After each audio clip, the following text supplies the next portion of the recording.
సమరం news channel కు స్వాగతం। ఈనాటి ముఖ్యాంశాలు। అభివృద్ధి మోత మోగాలి సీఎం చంద్రబాబు నాయుడు। కుస్తీలో కొసమెరుపు అమన్ కు కాంస్య పతకం। గంజాయి డ్రగ్స్ కట్టడికి నార్కోటిక్స్ కంట్రోల్ బ్యూరో। ఇక మనకు తెలుగు అంబేద్కర్ వర్సిటీలు। ఎస్సీ ఎస్టీ రిజర్వేషన్లకు సంపన్న శ్రేణిని వర్తింపజేయం। రష్యా సైన్యంలో ఇంకా 69 మంది భారతీయులు। పార్లమెంట్ ఉభయ సభల సమావేశాలు ముగింపు।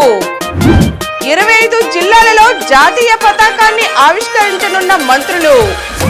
నకిలీ ఏజెంట్లు ఆంధ్రప్రదేశ్లోనే ఎక్కువ। ప్రకాశం బ్యారేజీ నుంచి 2.66 లక్షల క్యూసెక్కుల విడుదల। లోటుపాట్లకు తావు లేకుండా ఉచిత బస్సు పథకం। ఆ 12 చోట్ల ఫ్లైఓవర్లు ఉండాల్సిందే। వీటిని తింటే ప్లేట్లెట్స్ ఒకే రోజులో 2 లక్షలు పెరుగుతాయి। ఈ రోజు వార్తలను చూద్దాం। అభివృద్ధి మోత మోగాలి సీఎం చంద్రబాబు నాయుడు। గిరిజనుల సమగ్రాభివృద్ధికి చైతన్య 2.0 కార్యక్రమం ప్రారంభిస్తున్నట్లుగా సీఎం చంద్రబాబు ప్రకటించారు। వారి అభివృద్ధికి ప్రత్యేక కార్యాచరణ రూపొందిస్తున్నట్లుగా తెలిపారు। గత 5 ఏళ్లలో వైకాపా ప్రభుత్వం గిరిజన సంక్షేమాన్ని పూర్తిగా నిర్లక్ష్యం చేసి గతంలో తెదేపా ప్రభుత్వం అమలు చేసిన పథకాలను రద్దు చేసిందని ఆయన మండిపడ్డారు।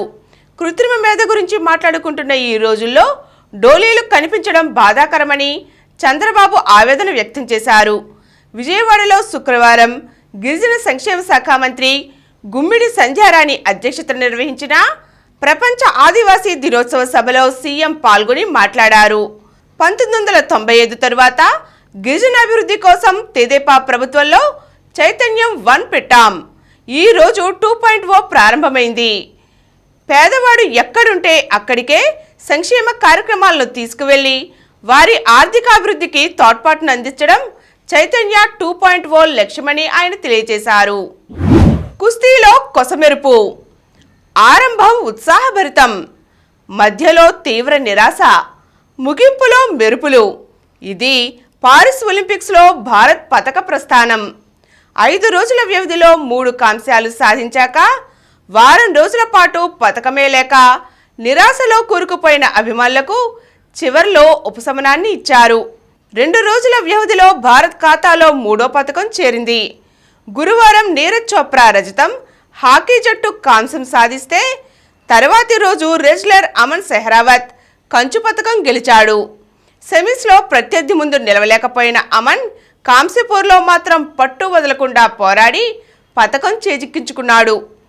2008 నుంచి ప్రతి ఒలింపిక్స్లో భారత్కు పతకం అందిస్తున్న రెజ్లింగ్ విభాగంలో ఈసారి కూడా నిరాశపరచలేదు।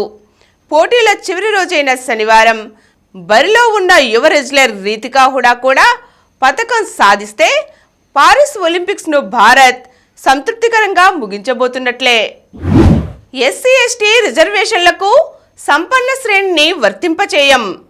ఎస్సీ ఎస్టీ రిజర్వేషన్లకు సంపన్న శ్రేణిని వర్తింప చేయకూడదని కేంద్ర కేబినెట్ నిర్ణయించింది। ఈ అంశంలో సుప్రీంకోర్టు చేసిన సూచనలను పరిగణలోకి తీసుకోకూడదని నిర్ణయించింది। శుక్రవారం రాత్రి ప్రధానమంత్రి నరేంద్ర మోదీ అధ్యక్షతన జరిగిన కేంద్ర మంత్రివర్గ సమావేశంలో విస్తృతంగా చర్చించి ఈ నిర్ణయం తీసుకున్నట్లుగా కేంద్ర సమాచార ప్రసార శాఖల మంత్రి అశ్విని వైష్ణవ్ వెల్లడించారు। రిజర్వేషన్ల విషయంలో సుప్రీంకోర్టు ఈ నెల 1న ఒక తీర్పు ఇచ్చింది। అందులో ఎస్సీ ఎస్టీ రిజర్వేషన్లపై కొన్ని సూచనలు చేసింది। దీనిపై మంత్రివర్గ సమావేశంలో చర్చ జరిగింది।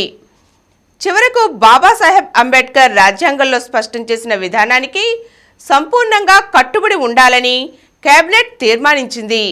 రాజ్యాంగం ప్రకారం రిజర్వేషన్లలో ఎస్సీ ఎస్టీలకు సంపన్న శ్రేణి నిబంధన లేదు। ఆ ప్రకారమే ఎస్సీ ఎస్టీ రిజర్వేషన్లు కొనసాగాలని కేబినెట్ నిర్ణయించిందని సూచించారు। కస్క్లో అత్యయిక స్థితి।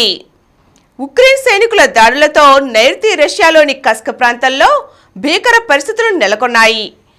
తాజా ఉద్రిక్తతల నేపథ్యంలో కస్క్లో అత్యయిక స్థితి విధిస్తున్నట్లుగా రష్యా ప్రకటించింది। ఈ ప్రాంతంలో ఉక్రెయిన్ సైనికులను సమర్థంగా ఎదుర్కొనేందుకు అదనపు బలగాలను తరలిస్తున్నట్లు తెలిపింది। వందల మంది కీవ్ సైనికులు 4 రోజుల కిందట సరిహద్దును దాటి వచ్చి రష్యాలోని కస్క్లో దాడులు బెంబేలెత్తిస్తున్నట్లుగా ఈ సందర్భంలో తెలియజేసింది. వారిలో దాదాపు 100 మందిని ఇప్పటికే తాము హతమార్చామని మాస్కో బుధవారం ప్రకటించింది. రష్యా సైన్యంలో ఇంకా 69 మంది భారతీయులు. రష్యా సైన్యంలో సహాయకులుగా చేరిన భారతీయులను సురక్షితంగా స్వదేశానికి తీసుకువచ్చేందుకు కేంద్రం కృషి చేస్తున్నట్లుగా విదేశీ వ్యవహారాల శాఖ మంత్రి ఎస్ జయశంకర్ తెలిపారు. లోక్సభలో శుక్రవారం ప్రశ్నోత్తరాల సమయంలో ఆయన మాట్లాడుతూ రష్యా సైన్యంలో సహాయకులుగా మొత్తం 91 మంది భారతీయులు చేరారు. వారిలో 8 మంది మృతి చెందారు. 14 మంది స్వదేశానికి తిరిగి వచ్చారు. ఇంకా 69 మంది సైన్యంలోనే మిగిలి ఉన్నారు. వారిని సురక్షితంగా స్వదేశానికి తీసుకువచ్చేందుకు కృషి చేస్తున్నాం. మన వాళ్లను కొందరు తప్పుదోవ పట్టించి రష్యా సైన్యంలో చేర్పించారు. ఈ వ్యవహారానికి సంబంధించి 2 నిందితులను ఇప్పటికే అరెస్ట్ చేశామని ఆయన వివరించారు. పార్లమెంట్ ఉభయ సభల సమావేశాలు ముగింపు. పార్లమెంట్ ఉభయ సభలు శుక్రవారం నిరవధికంగా వాయిదా పడ్డాయి. వాస్తవానికి సోమవారం దాకా బడ్జెట్ సమావేశాలను నిర్వహించాలని తొలుత నిర్ణయించారు. శని, ఆదివారాలు సెలవులు కావడంతో ఇంకా ఒక రోజు ఉభయ సభలు సమావేశం కావాల్సి ఉంది. కానీ ముందుగానే ముగించడం జరిగింది. గంజాయి డ్రగ్స్ కట్టడికి నార్కోటిక్స్ కంట్రోల్ బ్యూరో. వైకాపా హయాంలో వీధి వీధికి వ్యాపించిన గంజాయి డ్రగ్స్ కట్టడికి ఆంధ్రప్రదేశ్ పోలీస్ శాఖ కార్యాచరణ ప్రణాళిక సిద్ధం చేసింది. దీనికోసం రాష్ట్ర స్థాయిలో నార్కోటిక్స్ కంట్రోల్ బ్యూరో, జిల్లా స్థాయిలో టాస్క్ ఫోర్సులు ఏర్పాటు చేయనుంది. మత్తు పదార్థాల స్మగ్లింగ్, సరఫరా, నిల్వ తదితర అంశాలపై ఫిర్యాదుల స్వీకరణ కోసం ఈ వారం రోజుల్లోగా ప్రత్యేక టోల్ ఫ్రీ నంబర్ అందుబాటులోకి తీసుకురానుంది. ఎవరైనా సమాచారం ఇస్తే వారికి నగదు బహుమానం ఇస్తారు. ఈ నేపథ్యంలో రాష్ట్ర ప్రభుత్వం ఏర్పాటు చేసిన మంత్రివర్గ ఉపసంఘం సిఫార్సుల ఆధారంగా డ్రగ్స్ కట్టడికి రానున్న 100 రోజుల్లో పోలీస్ శాఖ పలు వ్యూహాలు అమలు చేయనుంది. అవి గంజాయి హాట్స్పాట్ల mapping, narcotics control bureau, task force బృందాల ఏర్పాటు, కింగ్ పిన్లను పట్టుకునేందుకు ఆపరేషన్లు, చెక్ పోస్టులు బలోపేతం, శిక్షలు పడేలా చేయటం మొదలైనవి. ఇక మనకు తెలుగు అంబేద్కర్ వర్సిటీలు. రాష్ట్రంలో పొట్టి శ్రీరాములు తెలుగు, డాక్టర్ బిఆర్ అంబేద్కర్ సార్వత్రిక విశ్వవిద్యాలయాలను ఏర్పాటు చేయాలని ఉన్నత విద్యాశాఖ కసరత్తు చేస్తోంది. ఉమ్మడి ఆంధ్రప్రదేశ్లో ఏర్పాటు చేసిన ఈ 2 విశ్వవిద్యాలయాలు హైదరాబాద్లో ఉన్నాయి. విభజన చట్టం ప్రకారం ఈ ఏడాది జూన్ 2 నాటికి 10 ఏళ్లు పూర్తయినందున అవి ఏపీలో సేవలను నిలిపివేశాయి. తెలంగాణ వరకు ప్రవేశాలకు ఇప్పటికే ప్రకటనలు విడుదల చేశాయి. ఈ విద్యా సంవత్సరం వరకు సేవలను కొనసాగించాలని ఏపీ ఉన్నత విద్యాశాఖ ఇటీవల లేఖ వ్రాసింది.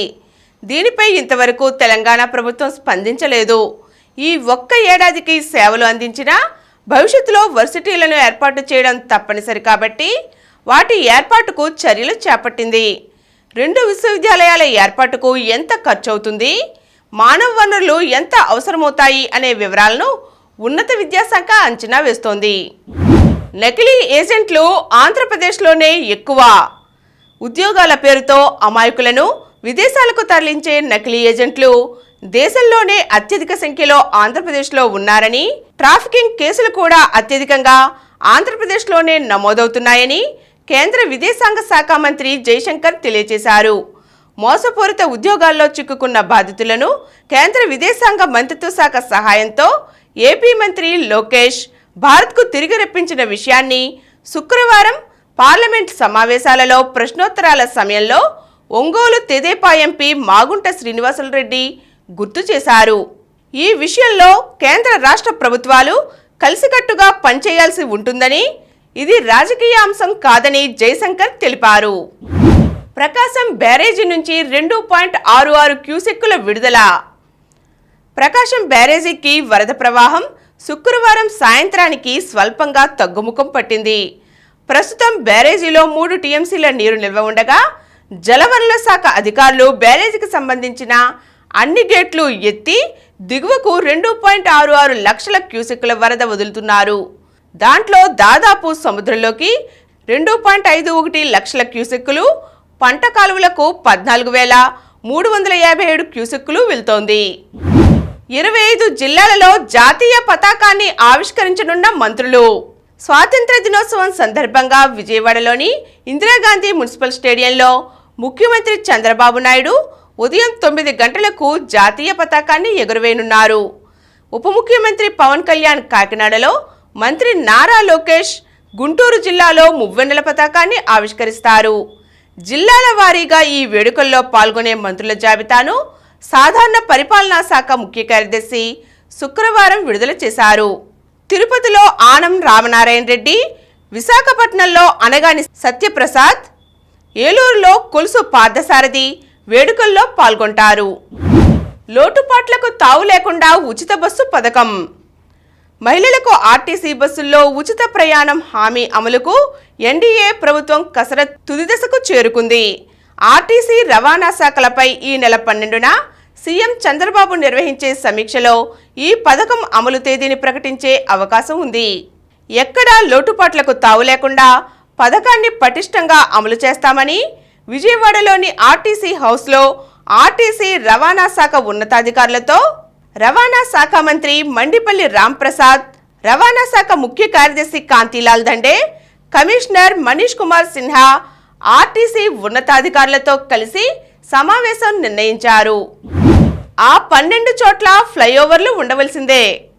రాజధాని అమరావతిని 2గా విభజిస్తూ వెళుతున్న విజయవాడ పశ్చిమ బైపాస్ రోడ్డు రాజధానిలో తూర్పు నుంచి పడమరకు నిర్మిస్తున్న ప్రధాన రహదారుల్ని 12 చోట్ల క్రాస్ చేస్తోంది. వాటిలో 6 చోట్ల మాత్రమే పైవంతెనలు నిర్మిస్తున్నారు. మిగతా 6 చోట్ల ఫ్లైఓవర్లు లేవు. దీంతో ఆ రోడ్లపై ప్రయాణించేవారు జాతీయ రహదారిని దాటాలంటే పక్కనున్న సర్వీస్ రోడ్డులో కొంత దూరం ప్రయాణించి అండర్ పాస్ ద్వారా వెళ్లవలసి ఉంటుంది. కిలోమీటర్ నుంచి 3 కిలోమీటర్ల దూరం ప్రయాణిస్తే తప్ప అండర్ పాస్ ఉండదు. రాబోయే రోజుల్లో రాజధానిలో జనాభా ట్రాఫిక్ పెరిగే కొద్దీ ఇది అనేక సమస్యలకు దారితీస్తుంది. దీన్ని అధిగమించేందుకు రాజధానిలో ప్రధాన రహదారులను దాటుతున్న ప్రతి చోట బైపాస్కి వంతెనలు ఉండాల్సిందేనని సిఆర్డీఏ జాతీయ రహదారుల సంస్థకు స్పష్టం చేసింది. దానికి మరో 400 నుండి 500 కోట్లు అదనపు ఖర్చు అవుతుందని అంచనా వేసింది.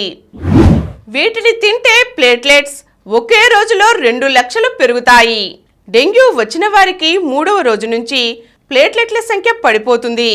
ప్లేట్లెట్ల సంఖ్య 20,000కు వస్తే ప్రాణాపాయ పరిస్థితులు ఏర్పడతాయి. డెంగ్యూ వచ్చిన వారి ప్లేట్లెట్ల సంఖ్యను సహజసిద్ధంగా పెంచుకునే ప్రయత్నాలు చేయవచ్చు. ఖర్జూరంలో ఉండే ఐరన్ ప్లేట్లెట్ సంఖ్యను పెంచుతుంది. రాత్రిపూట 2 నుంచి 3 ఖర్జూరాలను నీటిలో నానబెట్టి ఉదయాన్నే ఆ ఖర్జూరాలను తినాలి. బొప్పాయి పండు ముక్కలను 1 కప్పు చొప్పున రోజు తినవచ్చు. బొప్పాయి ఆకుల రసాన్ని పావు టీ స్పూన్ చొప్పున రోజుకు 2 సార్లు తీసుకోవచ్చు. రోజుకు 1 లేదా 2 క్యారెట్లు తినాలి. ఉదయం 1 గ్లాస్ బీట్రూట్ జ్యూస్ తాగాలి. ఆకుకూరలు, కివీస్, దానిమ్మ పండ్లు తప్పక తీసుకోవాలి. దీంతో ప్లేట్లెట్ల సంఖ్య త్వరగా పెరుగుతుంది. ఇప్పుడు కొన్ని సంక్షిప్త వార్తలు చూద్దాం. డైవింగ్లో చైనా క్లీన్ స్వీప్. డైవింగ్లో తమకు తిరుగులేదని చైనా మరోసారి నిరూపించుకుంది. అందుబాటులో ఉన్న 7 స్వర్ణాలను కైవసం చేసుకుని క్లీన్ స్వీప్ చేసింది. పతాకధారిగా శ్రీజేష్. ఒలింపిక్స్ హాకీలో భారత్ వరుసగా 2 కాంస్య పతకాలు సాధించడంలో కీలక పాత్ర పోషించిన గోల్ కీపర్ పిఆర్ శ్రీజేష్కు భారత ఒలింపిక్ సంఘం తగిన గుర్తింపునిచ్చింది. ఒలింపిక్స్ ముగింపు కార్యక్రమంలో స్టార్ షూటర్ మనుబాకర్తో కలిసి శ్రీజేష్ పతాకధారిగా వ్యవహరిస్తాడని ఐఓఏ అధ్యక్షురాలు పిటి ఉషా తెలియజేసింది. మరిన్ని వార్తా విశేషాలతో రేపటి సమరం న్యూస్ ఛానల్లో తిరిగి కలుద్దాం. ప్రతిరోజు వార్తా విశేషాల కోసం అనతి కాలంలోనే 20 కోట్ల వ్యూస్ సాధించిన సమరం ఛానల్ సమర్పించు సమరం న్యూస్ ఛానల్కు సబ్స్క్రైబ్ చేయండి, లైక్ చేయండి, మీ ఫ్రెండ్స్కి షేర్ చేయండి.